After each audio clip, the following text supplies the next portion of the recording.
Nobody in politics speaks like Donald Trump does. Why do you keep calling this the Chinese virus? It comes from China.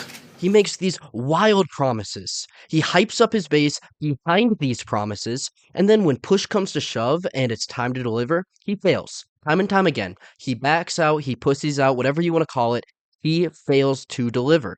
And what we see is his little fan club, all his little fangirls, they get all excited. Just like I just said, he hypes up his base. His fangirls, they get incredibly excited, and then he doesn't deliver on the promises, and they pretend like it didn't happen. They're too caught up in the excitement over the potential that Trump has, and they never seem to realize he doesn't actually commit to anything at all. He never gets it done. I don't know how we haven't learned this after his 2016 to 2020 presidential run. He made these great promises. He said all these amazing things. Nothing ever happened. What was his big gotcha moment in 2016 during that election cycle? Clinton, you're going to jail. What was it? You'd be in jail? It's just awfully good that someone with the temperament of Donald Trump is not in charge of the law in our country. Because you'd be in jail. Clinton is free. No charges. Nothing.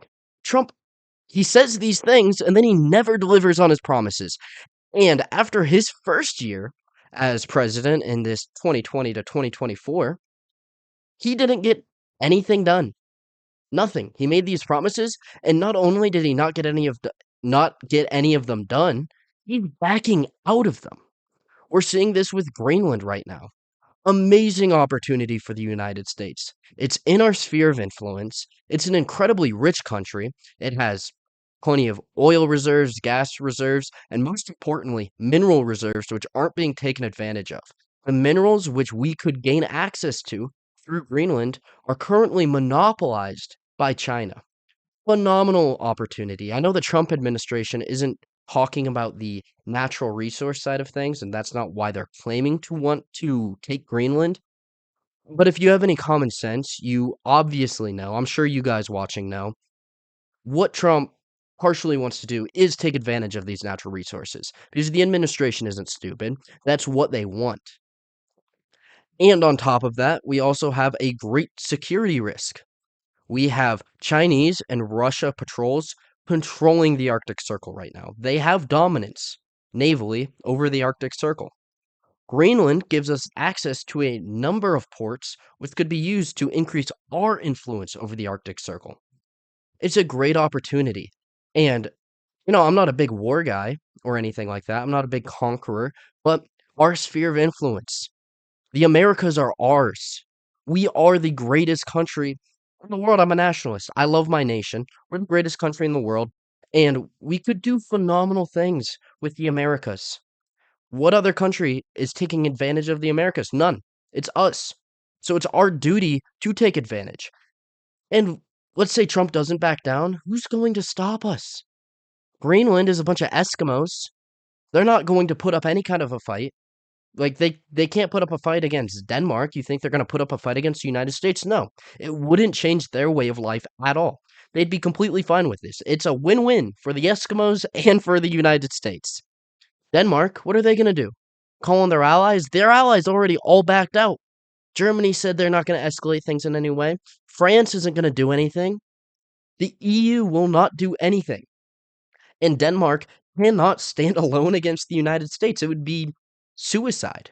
There's no way in hell Greenland would do anything. Excuse me. Denmark would do anything in defense of Greenland. It could be ours if we were willing to just step up to the bat and do it. But what is Trump doing instead? Not only will he not do any kind of military push, which he's already said, now he's backing down on the tariffs. He promised these tariffs. He said we would do them and impose them in order to gain access of Greenland economically. Solid idea. He's backing out. He's pushing out. He said that we're not going to embark any of those. It's embarrassing. Not only are we losing our opportunity with a very important piece of land that could do great things for the United States, but simultaneously we look weak. We look like a country that makes false promises. A country that commits to something and then backs down. What are we even doing? This whole situation with Greenland It's becoming an embarrassment. What started as a great opportunity became an embarrassment because Trump was unwilling to do what was necessary. Best case scenario for him was just not to say all this. Maybe don't make false promises that make your country look weak. If you're gonna just back out, don't pussy out. If you're gonna do it, do it. If you're not gonna do it, don't go around promoting this propaganda. It's stupid. It makes your country look weak, look like liars, look like pussies. No, that's not the America that we love. We're not putting up with that. Terrible. On a further note, we have everything going on with ICE currently. Not only did Trump promise the greatest deportation numbers in America history, not even close. Not even remotely close. To put some perspective on what's going on, Trump has deported around 600,000, right? Compared to Obama's first term, or excuse me, Obama's first year in office, 900,000. We're not reaching Obama levels of deportation. And there are the claims Obama was counting numbers of people who were just turned down at the border. Fair enough. Okay. Let's say they were similar numbers. We want Trump to have similar numbers to Obama? No, he promised the greatest ever. And the White House is claiming Biden let in 20 million illegal immigrants. 20 million. Trump at the very highest numbers the DHS is reporting, which is including self-deportations. We're sitting at about 2.5 million over the year. 2 million to 2.5 million range. And that's a very, very, very high estimate. Unlikely. By the time Trump's done, we're not even halfway through the amount that were let in under Biden. So Trump comes in and can't even clean up that mess. And more than likely, because of how unpopular he managed to make this whole thing, Republicans, good shot we don't win in 2026 or 2028 elections. The deportations halt, we let more illegals in, and the problem just gets worse because of how poorly he is handling the situation. Because what is he doing instead of actually deporting vast amount of people? Him and the DHS are just making little propaganda campaigns. And are some of the edits kind of cool to Gen Z far right kids? Yeah. Yeah, they enjoy them. But that's not the voter base. The voters hate it.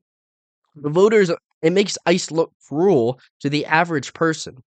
And we don't want to look cruel. We want to look like what we're doing is for the best of the nation. So these propaganda edits are working negatively in Trump's favor. And what's this forcing him to do? Pull back on statements. Instead of promising great deportation numbers, now he's claiming, "Oh, we're not going to deport any of the non-criminal illegals, just the criminal ones," was his recent statement. We're almost only deporting criminal illegals. You gonna tell me they're not all criminals now? They're all illegal immigrants. Crime, last time I checked, it's an embarrassment.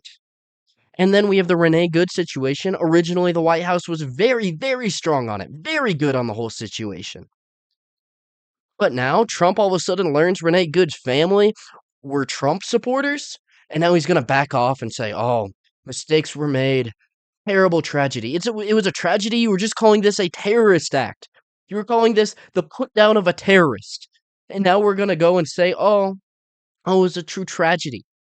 Grow a pair. Stand on what you actually think. Stop jumping around trying to do whatever the people will like. He's just another politician, and people won't wake up to that. All the people who love Trump refuse to wake up to the fact that he is just another politician now. He makes wild promises, and then he backs out. It's a shame. It's a massive shame and a waste. Because is she a terrorist? Is she not? No. You watching? Me as well? No. Terrorist act. You can't attack a federal officer. You couldn't try to run over a federal officer, or you're probably gonna get shot. That's probably what happens. But no, he's gonna back off and pussy out. It's a shame. It's terrible. We cannot allow this anymore. We cannot put up with this anymore. We need to call on Trump to actually stand by anything he says. And honestly, we know he's never going to. So we need to just start focusing on getting the good guys elected for this next cycle. James Fishback, Cassie Push, the guys who are actually going to do something good for this country. People who will, oh, I don't know, maybe shut down and go at cities when they refuse to allow deportations to commence in their cities. Yeah, maybe we should go into those cities and bring in the troops, stop allowing these protesters to block federal activities, arrest them, and get the illegals out. And if you're not willing to stand on that, you don't deserve to be elected into office because that just shows you do not care about this country. It needs to change. It needs to change now. I'm going to wrap up this video here. If you watched this far, I really appreciate it. Like, subscribe. It does wonders for the channel. Every little bit helps so much more than you know. Comment as well. Would love to hear your thoughts. Thank you so much for watching. God bless y'all.